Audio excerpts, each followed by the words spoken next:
বয়স 7 বছর।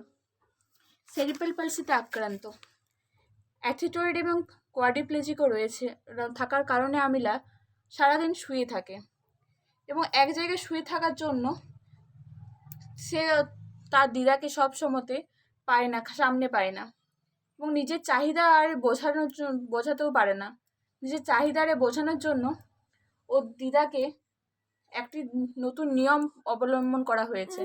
একটি দড়ি আমিলার কাছে রাখা হয়েছে এবং অন্য দড়িতে ঘুমুর বেঁধে বা ঘণ্টা বেঁধে অপর সাইডে রাখা হয়েছে, যাতে এখানে আমিলা নিজের প্রয়োজন অনুযায়ী দড়িটা ধরে হয়।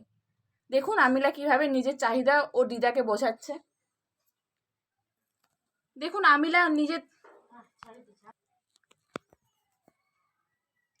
আমিলা দড়িটা ধরে টানছে এবং অপর সাইডে আওয়াজ হচ্ছে।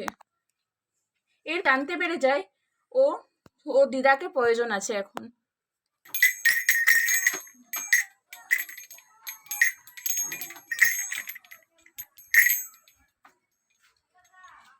দেখুন এখানে আওয়াজ হলো, ও দিদা রান্নার কাজ করতে করতে বুঝতে পারলো আমিলার এখন ওকে দরকার আছে।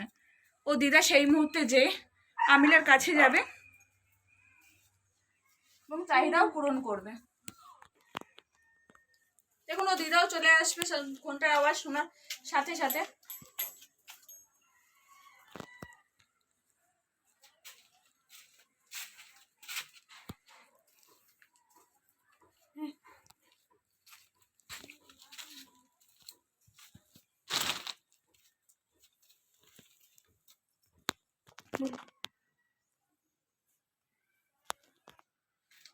আমিলা, তোমার কিসের দরকার? তুমি টয়লেট করবে না?